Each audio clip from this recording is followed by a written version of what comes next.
Assalamu alaikum урматтуу мекендештер, мен Алтынбек Уулу Нурдин Сарычелек коругундагы мыйзамсыз иштерди интернетке чагылдырып келем. Буга чейинки видеолордо ал суммалар кайдан кантип чогулат толук болбогондуктан бул видеодо толук көрсөтүүнү туура көрдүм. Видеонун темасын айтып тургандай 50 миллион сом. 50 миллион сом кайдан кантип чогулган бүгүн мен силерге айтып берем. 2022 жылы Сарычелек коругуна келген коноктордон чогулган сумма 5 миллион сомдон ашты. Ал эми ушул келген коноктор Сарычелек көлүнүн жээгинде отурган үчүн жана кылган тамак аштар үчүн дагы акы төлөшөт. Андан сырткары көлдүн үстүндө айланган котельге да акы төлөйт. Муну ушул отурган тапчандары 300 сомдон 500 сомго чейин, ал эми кылган тамак аштары дагы 200 сомдон 500 сомго чейин. Биз аларды эң төмөндөтүлгөн өлчөмдө гана эсептеп көрсөтүп беребиз. 5 миллион сомдун миллиону келген коноктордун унааларыныкы, калган 4 миллиону өздөрүнүкү. 4 миллион 40 миң киши. 40 миң кишинин 20дан биригип бир тапчан иштетти дегенде дагы 2000 жолу тапчан иштетилет. 2000 жолу 300 сомдон төлөгөндө 600 миң сом акча чогулат. Ал эми кылган тамак аштары 2000 жолу тапчан иштетип, 2000 жолу тамак аш кылбады.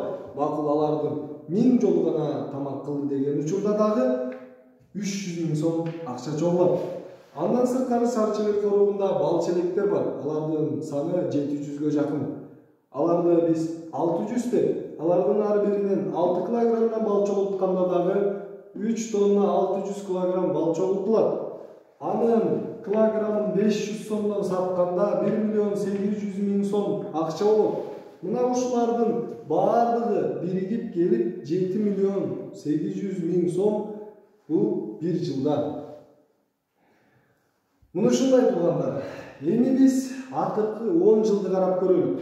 Андан наркысы эмне болду? Кимдер жеди? Кантип түгөндү? 10 жылдын бер жагын карап көрөлүк. 10 жылда макул Сарычелек коругунда мынча балчелек жок эле.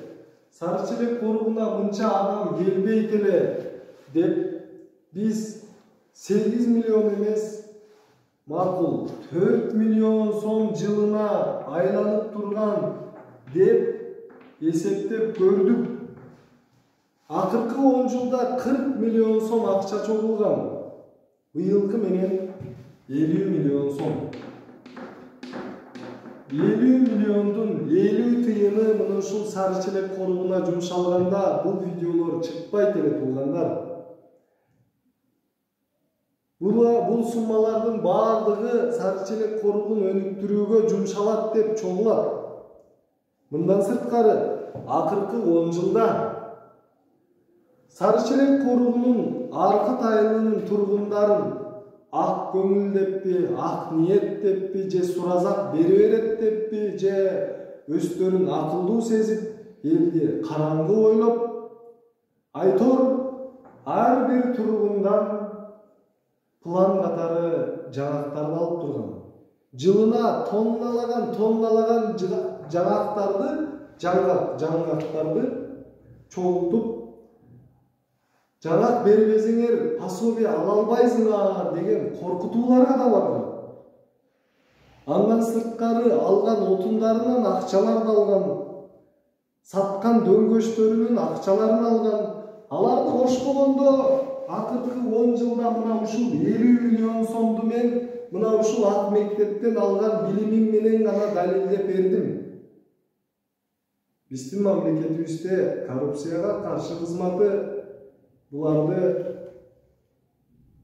жаңгак чапкандай эле чагат деген ниеттемин.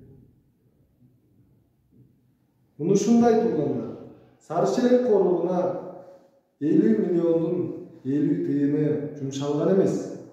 Коругубуз кандай болсо, наоборот, жоголуп баратат, өнүккөн жок. Андыктан видеого лайк басып, комментарий жазып, ой пикир жаза кеткиле туугандар. Видеону даярдаган Алтынбек Уулу Нурдин, баарыңарга чоң рахмат.